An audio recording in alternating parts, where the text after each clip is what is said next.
Muy buenos días, tengo el placer de estar con ustedes acá en este programa preferido por ustedes que se llama Mediando por tu Bienestar. Es para mí un orgullo y un privilegio estar aquí. Quiero dar las gracias a Dios en primer lugar por esta oportunidad de acercar la mediación al ciudadano común.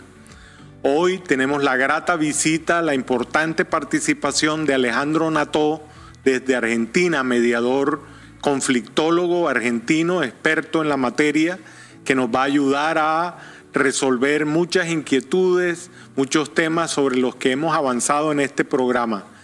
Quiero aprovechar la oportunidad para pedirles a todos los televidentes que se suscriban por favor al canal de YouTube que tengo con mi nombre.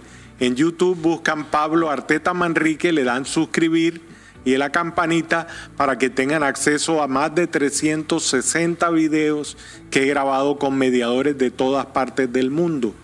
Eso con el objetivo de que los ciudadanos en Colombia conozcan más la mediación y la utilicen para resolver sus conflictos.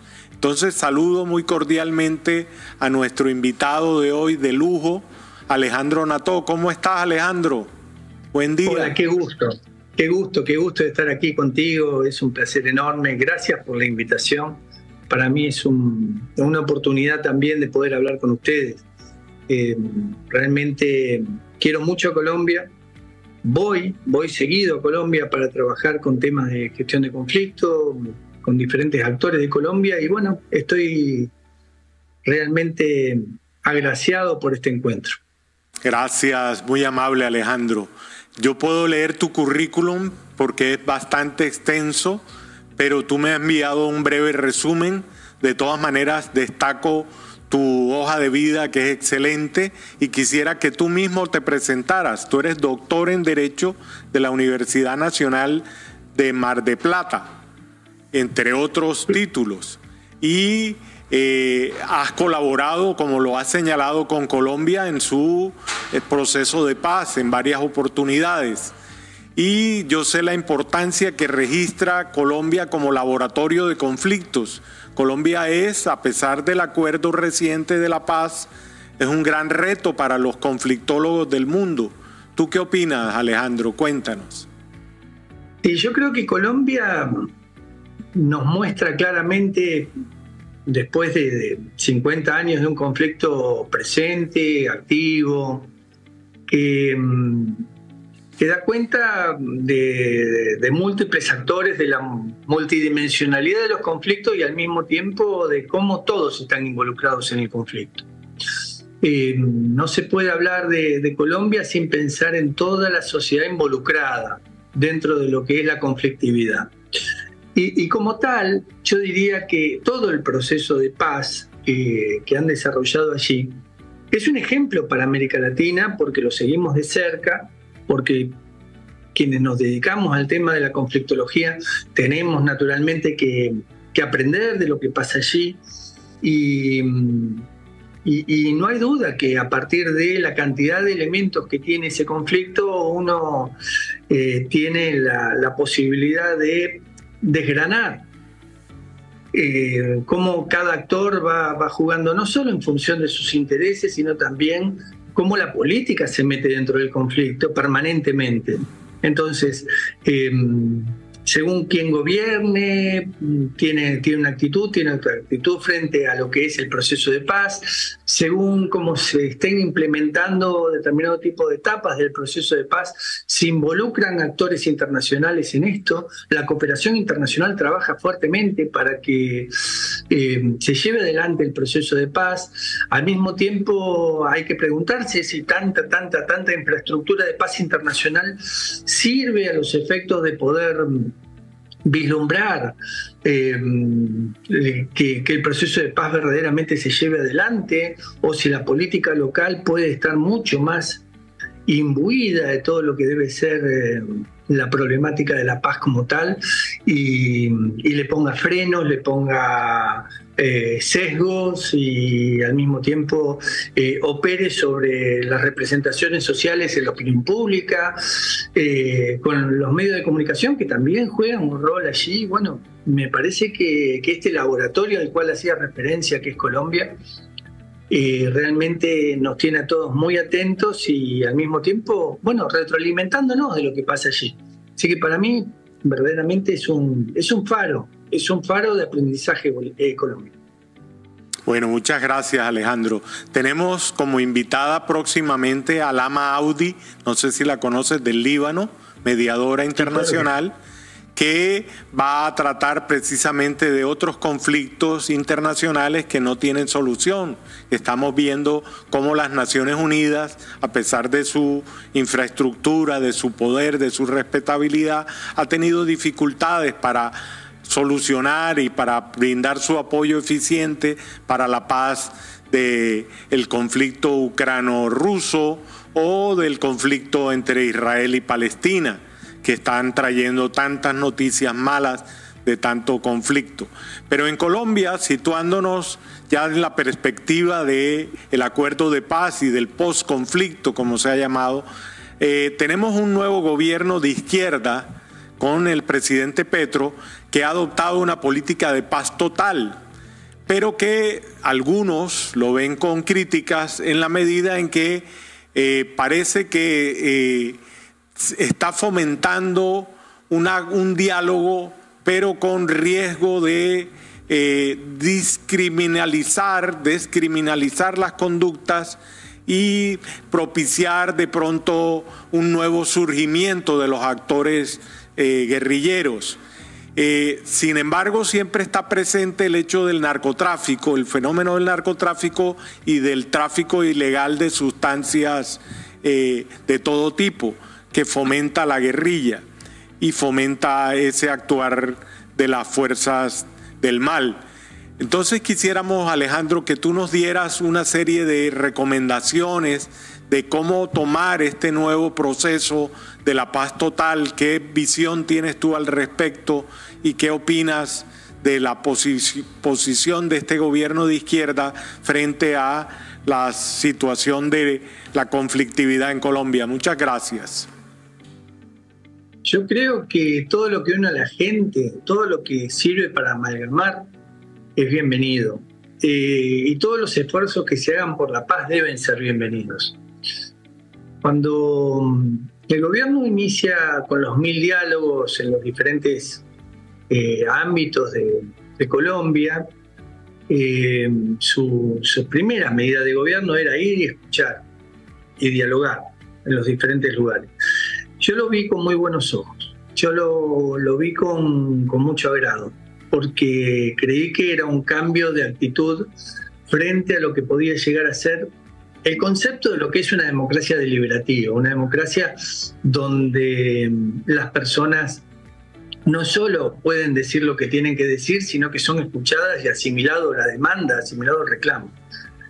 Obviamente que todo se politiza, obviamente que todo está entrecruzado y yo tengo miedo que se superpongan materialidades que son ajenas a lo que es la dinámica dialógica con el grado de politización que tiene cualquier tipo de vocación dialógica. ¿Qué quiero decir con esto? Que llevado adelante un proceso de diálogo abierto y la búsqueda de la paz total como se plantea, y lógicamente está la especulación política de que no salga bien o los impedimentos para que salga bien, entonces se ponen otras materialidades arriba de la mesa. Y acá viene el tema de la criminalidad como un tema más, el tema de una especie de condonación y perdón como otro tema más, y entonces todo esto se superpone, y si no separamos la X, si no podemos discretizar, si no podemos lograr que cada materialidad tenga su lugar, vamos a hacer un lío con esto. Miren, todos los países de América Latina tenemos el problema de las bandas criminales, tenemos el problema de los narcos que han tomado nueva territorialidad, que han tenido nuevas lógicas de poder, que diseminan su accionar con una crueldad enorme y lo ponen en el campo social, urbano, territorial, con nuevas lógicas de relacionamiento. Y Y ustedes tienen mucha experiencia en esto, mucha, pero porque han trabajado el tema en Medellín, han trabajado el tema en diferentes ámbitos donde diseminaron programas, buscaron una forma de atender a la temática. Pero claro, una cosa es eso, una cosa es las bandas criminales ligadas al narcotráfico y su atención desde el Estado. Y otra cosa es de qué hablamos cuando hablamos de paz. ¿Y de qué paz hablamos cuando hablamos de paz? Claro, ustedes tienen un tema que es un tema marco, que es el tema de la guerrilla. Y cómo desarticular esa estructura y al mismo tiempo cómo asimilarla dentro de la democracia, esa estructura, y cómo desde allí se puede empezar a dialogar. Y claro, y empezaron a buscar figuras como lo restaurativo, por un lado, figuras como la búsqueda de también, en el mismo acuerdo de paz inicial, darle escaños políticos a aquellos que formaban parte de una estructura y escaños parlamentarios, de una estructura y dejaron de tenerlo. Bueno, todas fueron búsquedas, todas son posibilidades.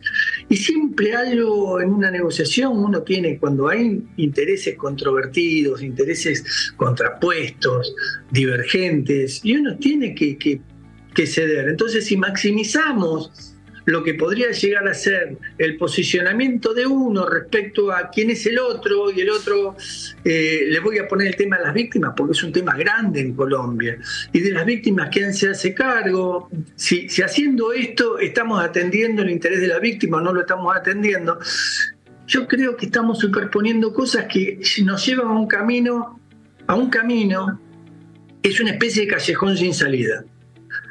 Y que esto no quiere decir que no pueda estar dentro de lo que es la materialidad dialógica, donde todos los intereses cruzados están en juego. Bueno, aquí todos los intereses cruzados están en juego, pero el problema es no separarlos, no poner cada cosa en su lugar y trabajar cada cosa en su debido ámbito. Cuando los ponemos todos juntos, cuando queremos poner la narcocriminalidad al lado de la paz, al lado de lo que es un acuerdo con quienes estuvieron dentro de lo que puede llegar a ser 50 años de terror para un país y vuelven al sistema democrático, y qué lugar le damos, no le damos, si se hacen cargo o no se hacen cargo de lo que hicieron, las víctimas cómo quedan. Bueno, yo creo que cada cosa tiene que tener su andarivel. Si trazamos un camino único y queremos transitar todos ese camino único, vamos a tener un problema. Yo siempre digo que tender un puente, crear un puente, es una obra ingenieril. La gente tiene que querer cruzar el puente. Pero al mismo tiempo, de tender puentes de integración, tenemos que socavar túneles de comprensión.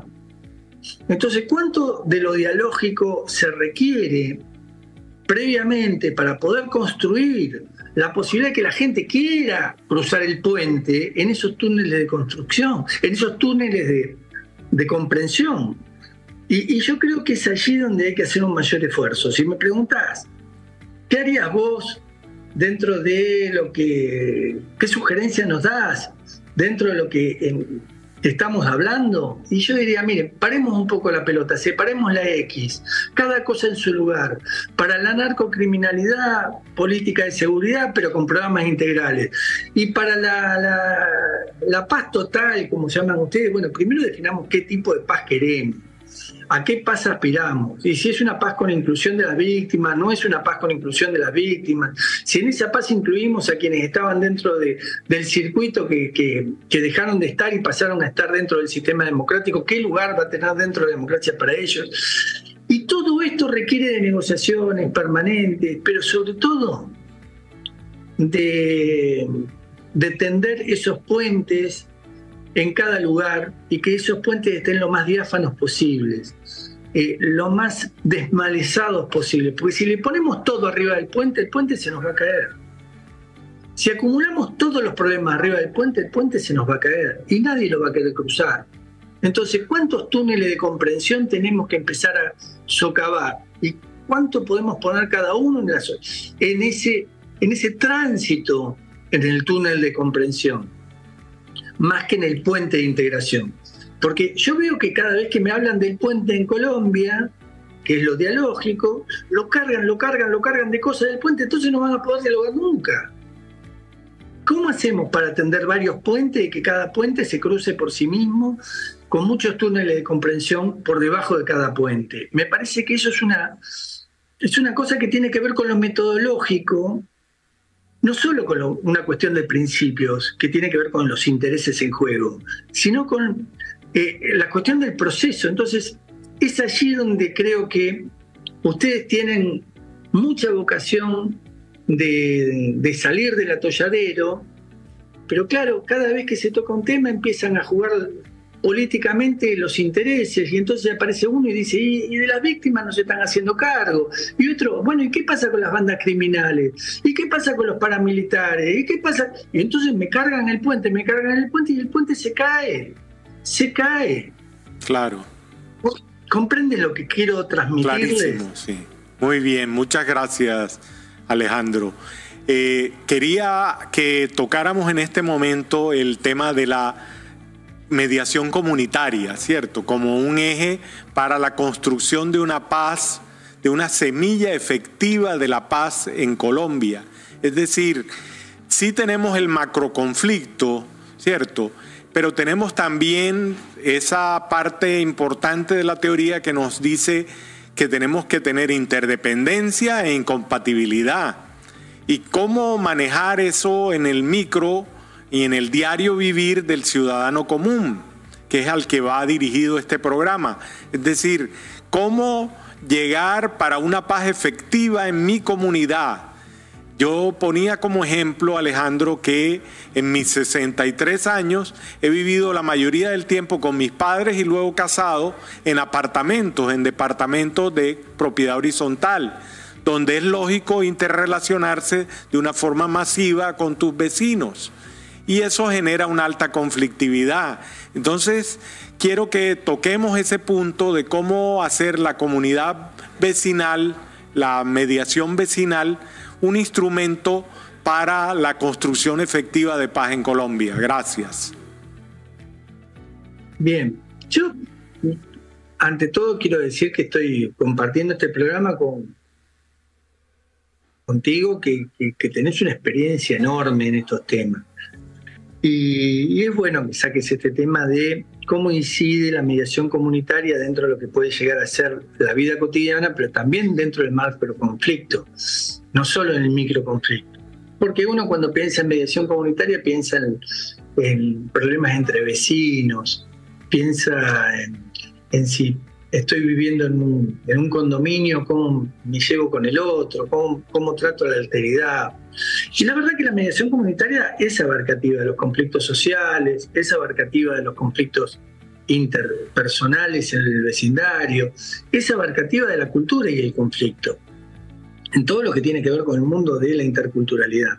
Entonces, ¿cómo visualizo a las otras personas? ¿Cómo opera la cultura del buen trato entre nosotros mismos? ¿Cómo al mismo tiempo el fortalecimiento social, comunitario existe? ¿Cómo lo que puede llegar a ser la cultura de la paz como un valor y la cultura de la diferencia como otro valor, la educación en la diferencia como otro valor, pueden darle mucho contenido a lo que es el campo de lo social, urbano, territorial.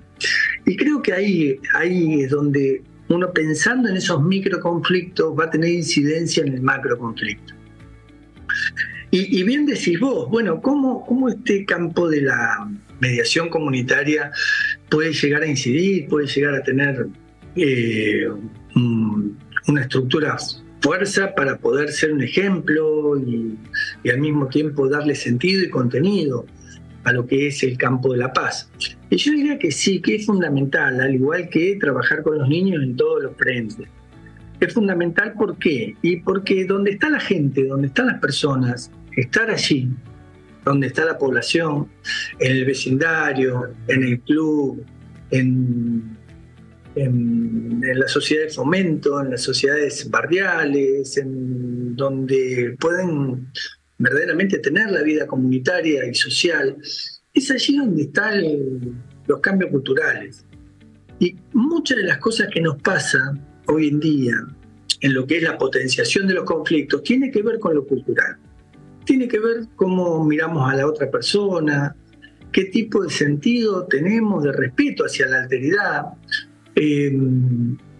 cómo reaccionamos frente al cómo somos, y todos tenemos opacidades, ambigüedades, contradicciones, pero más allá de eso, lo cierto es que si no ponemos lo mejor de cada uno de nosotros y diseminamos esto, polinizamos en esto, vamos a tener un problema. Por eso yo creo que la mediación comunitaria también tiene que ver con la sensibilización de actores. Sensibilización de actores sociales, deportivos, culturales, vecinales, pero también involucrar a los niños en esto de lo que es el cambio cultural al que aspiramos a mediano y largo plazo. Porque cuidado, que los niños ya son el presente, no es que van a ser el futuro. Y en ese presente también estamos viendo que se producen, reproducen, imprimen y sobreimprimen lógicas de discriminación, lógicas de maltrato, lógicas de destrato al bien común, y que esto es un valor que la mediación comunitaria lo tiene que sostener, que promover, que propalar. Bueno, este es el sentido que en definitiva la mediación comunitaria le puede dar a la vida social, y esa vida social a su vez puede tener incidencia desde ese microconflicto al macroconflicto.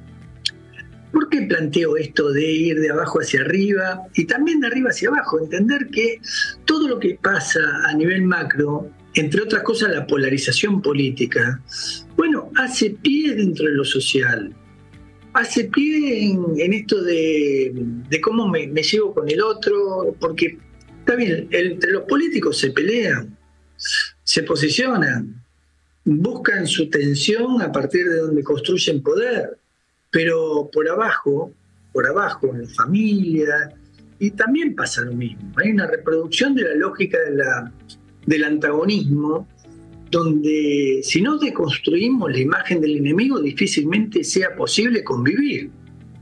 Entonces, ¿no es hora de reflexionar hacia qué sociedad vamos?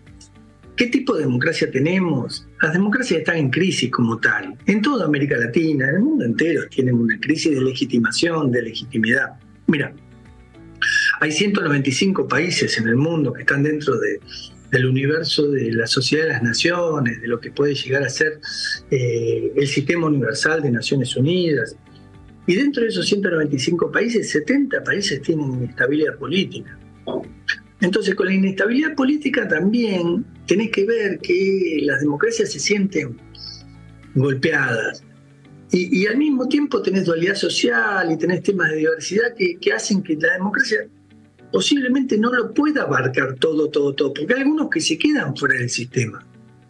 Los que dan miedo a los demás quedan fuera del sistema, los excluidos económicos, excluidos por falta de acceso, quedan fuera del sistema. Entonces, ¿cómo hacemos para generar desde la misma democracia participativa, en los campos que pueden llegar a ser esta búsqueda de lugares que permitan habilitar la palabra, y la mediación comunitaria es uno de ellos, para poder incluir, sobre todo incluir?